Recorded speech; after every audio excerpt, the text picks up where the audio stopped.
It's your boy Coach Defense here. Thanking you for supporting the channel. Become a lockdown defender by hitting that subscribe button if you haven't done so already. And if you're enjoying your time, hit that like button. Help us grow in the community. Now check out our latest video. Leave a comment. And as always, you got to step up to lock it down. So let's take a flight out of Cali. Let's hop into S class and have a blast and ride down to 405 and pull up on Chargers Corner. So here's a special episode because our NFL Insiders here for the Chiefs discuss the game because the Chargers are going to Arrowhead this week to battle the vaunted Kansas City Chiefs this week in our heated rivalry. So, so to round out this particular aspect of Chargers Corner, I'm going to talk about the Falcons game really quick and what happened in that game. Was a 4-point victory, but it wasn't pretty. I'll go over that really quick, and then I'll talk with Alex and get his takes on the game, and we'll both give our keys to victory and what we think is going to take for each team to win the game, and give y'all a synopsis of what's going to happen there. And of course, Coach Kurt, please chime in as the intermediary and ask questions if you need to get some insight on what you feel like is going to go down in this particular battle in Week 14. So, but starting off with the Atlanta Falcons game, it wasn't pretty offensively, I will say that, and I think we've had a clear and glaring issue with J.K. Dobbins not being in the lineup. I'm gonna start there. We have not looked crisp or solid offensively since he's been hurt. And he got hurt early in that Ravens game, and obviously hadn't looked good since. I'm not going to beat a dead horse and say I was right about this whole not having a receiver, number one receiver, true outside number one receiver in the fold, but that's rearing its ugly head as well. But from a pro perspective, I liked what the defense did against Kirk Cousins and the Atlanta Falcons. They forced 4 turnovers in the game, 4 interceptions. One went for a pick 6, which would pretty much seal the game for us. So that was positive. But again, the offense was stuck in neutral for most of the game, and I'm not going to sit and act like the Falcons will have a world-beating 85 Bears type of defense where we just couldn't move the ball. We just were stuck in neutral offensively, and that's been for, I want to say, 6 quarters now. The second half of the Ravens game and 4 quarters of the Falcons game. So that is a glaring issue.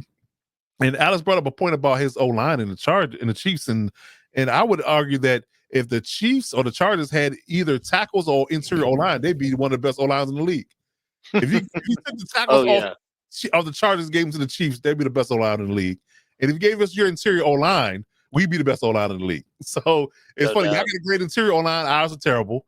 We got great tackles. Y'all's are bad. So it's one of those things where multiverse version. Exactly. So it's a lot of things to clean up when it comes down to what happened with the game. And what I've been harping on for the last few weeks about interior quarterback pressure. The left guard, the center, and the right guard are constantly giving up pressures in the interior. The tackles are holding up well one-on-one. Alt and Slater are holding up well one-on-one. It's just the interior pressure is concerned, and that does not bode well for having to face Chris Jones this week. I will start there. I think the run defense as a unit has been a problem. We've been getting up a lot of runs to Derrick Henry and Bijan Robinson in the past 2 weeks, where we haven't been doing that porously in the past weeks prior. So that's an issue. Pass rush not being existent for the second week in a row. Now, I gave you a pass last week on the Ravens game because I felt like you were just trying to corral and contain Lamar from running. So you weren't aggressively pass rushing him. But when you got stalemate and immobile Kirk Cousins and you still can't get to him, especially from the edge, because we only sacked him one time, that's a problem. So where's the pass rush been for the past 2 weeks? That's an issue. We're having issues with getting home with front 4, and we've been and we're the healthiest we've been in a few weeks because Bosa's finally healthy, Tuli's healthy, Bud Dupree and Khalil Mack is back healthy. So we got 4 good edge rushers who can't seem to get home. And now, granted, the Falcons had good tackles, but I just didn't understand why we couldn't get to the quarterback at all when Kirk Cousins is a statue for the most part. So that was a problem. Second half play calling, yet again, I think we had pretty decent play calling in the first half, but the second half play calling has been porous. It's like Greg Roman writes that first 20 to 30 play script, and once you run out of that, the well runs dry. I don't like that. Losing the offensive play calling battle, we only called 46 offensive plays when the Atlanta Falcons called 77. That was problematic. And then I'll give the defense another kudo because they held up against that disparity. They literally held up and only gave up 13 points against 77 offensive plays. So I'll give them a lot of credit there. Also loses in the time of possession battle by over 11 minutes. They had 11 more minutes of time of possession than we did in that game, and again, still only gave up 13 points. And then uncharacteristic amount of penalties. I think we were coming into this game the least penalized team in the league, and we had a lot of uncharacteristic penalties the last couple of weeks. So that's another thing that's going to kill you if you don't tighten that up. So, again, not a lot to talk about positive in that game. And it's not. I'll be honest, it's not really a time to be worried about how your offense is going to move the ball going against the Chiefs defense. But we're here. We're here. So there's going to be a lot of work that had to be done in this week preparation to going up to KC this week to play the Chiefs. So with that being said, let's flow it over to talk about the Chiefs game in its entirety. So Alex, from your perspective, what is your, I guess you can say keys to victory when it comes down to what the Chiefs need to do against the Chargers this weekend to secure a victory? And I'll give my keys to victory as well. Yeah, man. I mean, honestly, the biggest thing for the Chiefs biggest key to Chiefs victory, with the Chargers have a great defense, and that's what's been keeping them in this game, in games, and winning some games for them. And I mean, you look no further, the last Chiefs Chargers game, it was down to the wire. And I think the biggest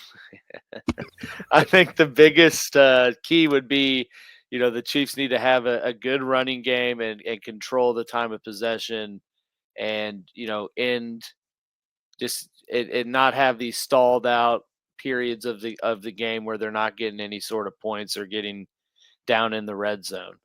And I think that's probably what they tried to do, given Pacheco got a full game under his belt. They have a serviceable 1B option with Kareem Hunt. So, neither one person has to carry the full load. I think that's kind of the formula we see them take as we get into this later part of the season of, using both players to kind of keep the flow of the game and control the clock. And just get it to a situation where either you got the ball in the game or the opposing team has to make a play to win the game, which is when they've seen success here, and lately. We know Cool Cal was a Raiders fan. He's still reeling from what happened in their game. We understand. We understand. Yes, indeed. But yeah, I definitely those sentiments aren't lost on me as far as what the Chiefs can and should do in order for them to be able to get a victory on Sunday night. But like I said, I am concerned about our offense. I really am. I think that we'll have to make some changes. And one of my keys here is, and I'll start with this, is using Kamani Vidal in more in the run game. I will give KC a lot of credit for being really stout against the run game, but I do think the contrast between not having JK number one and the contrast by using Gus Edwards as the primary back versus using Kamani Vidal, I think it's time to instill some confidence into the young man, because I think that every time he touches the ball, it's been special. I talked about this about Bucky Irvin. I said that when I saw this about Bucky Irvin in the beginning of the season, I said Rashad White is solid, but every time Bucky Irvin touches the ball, he is electric. And now you see who's getting the lion's share of carries in Tampa, right? Mm-hmm. So I think that they need to just pull a Band-Aid off and do that with Kamani. I think that every time he touched the ball in brief times he has, it's been electric. And I think you can get a version of JK with him versus getting that version with Gus. I think Gus is just a straight line, straight ahead power runner. He's not a one cut anything. He's straight downhill. And that and when you run a zone scheme in certain facets, that's very hard for him to be able to make a lot of headway in yards per game. Yards per carry. So I think that I would use Kamani primarily, and I would use Gus in short yardage. That's what I would do in a run game. Start there. And defensively, I think that that we just have to do what most people will have failed to do, and that's keeping Patrick Mahomes behind the line of scrimmage, keep him in the pocket, and keep him from in extending plays, because I think that's where he really kills teams. Is that him, getting out of pocket, using his improvisational skills and extending plays, because you can have a great game plan to have him dead to rights, but that's the one X factor you have to deal with him when it comes down to his ability to extend plays and make a bad play turn into a good one. So if you can limit that, that was to be a feather in the cap and allow the Chargers to be competitive in this game.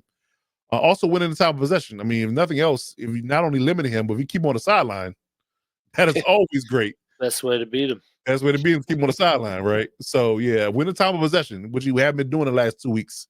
So winning the time of possession, running the ball, running effective offense, lean in, with Ladd and Disley, and maybe Quinn Johnson decides he wants to catch a pass this week. I don't know.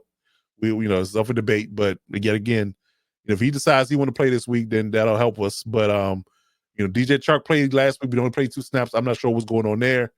But the receiving room is definitely an issue because when your most dependable receiver is Ladd McConkey, who's undersized, and dealing with a shoulder issue, that's a thing.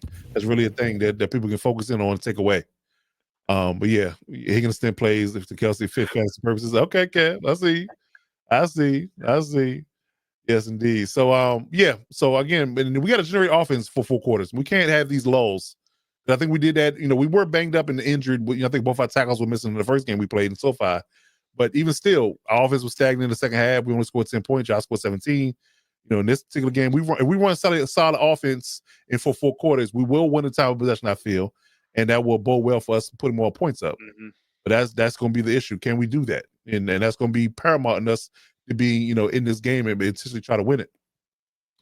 And I think if you're from a secondary perspective, of course, you got to focus on Kelsey and Hopkins. They're going to be your focal points in the secondary. If you can keep your eyes and ears on them, and do a lot of exotic looks to keep Mahomes guessing on what the coverages is, that will bode well for us in that.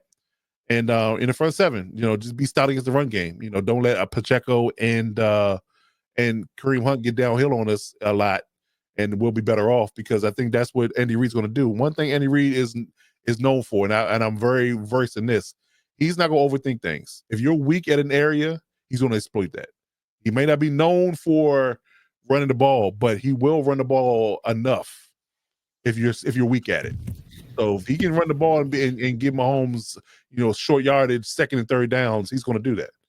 So, we're going to have to account for that aspect of it and be stout up front. If we're not stout up front, he's going to run the ball, and between Hunt and Pacheco, they're going to probably have over 100 yards rushing. So that's where it is, and that's where it lands for me in that particular aspect of it. Would you say, Alex? I said I hope so. Hope you're right. Right. So yeah. So I think that I think our keys to victory both contrast each other. I think we both looking at it from a perspective of keeping the other quarterback on the sideline, running the ball effectively, and just running steady offense. I think if whatever team does that better on Sunday night, it's gonna probably be the team that wins the game. Mm-hmm. Absolutely. Okay. All right. You got anything else to add to the game preview before we move on? I think that Ladd McConkey is going to be a secret weapon in this game, but it's only going to be based if they can get him away from Trent McDuffie. That's true, and we know that Trent can line up in the slot. He's not a completely and utterly dependent outside corner. He can move around. Yeah. So yeah, we've seen him because I think when Steve did get a little cooked up by Brock Bowers last week, but well, that's a little bit different. That man's a unicorn. So. I think, listen, yeah, right. Who hasn't Brock Bowers? Yeah, cooked? I know. Yeah, I know. Yeah, that's a little bit different. A little bit different body type. A little bit different athletic prowess. You're not, Ladd is good, but he's not athletically skilled like Brock. He's not as tall as Brock either. So yeah. Didn't Brock come from Notre Dame? Georgia. Georgia. They both are on the same squad, actually. Both same squad, both Bulldogs. Yep. Look, Brock is that monster, man. I know. It's crazy to think that he's actually better in the NFL than he was. He went to the Raiders. Right. Oh. That's the only downside. Shout out to Cool Cav. That's why I said that. Indeed. Okay. But of course, there'll be a spirited matchup. And, Alice and I will be debating this all week and who we feel like is going to win and what things will be like come Sunday night. But yeah, we get a solo game. It's just going to be us Sunday night. So we get the world watching and see who pulls out this digital victory. The lights will be brightest. Okay. On Sunday night. I like it. Okay.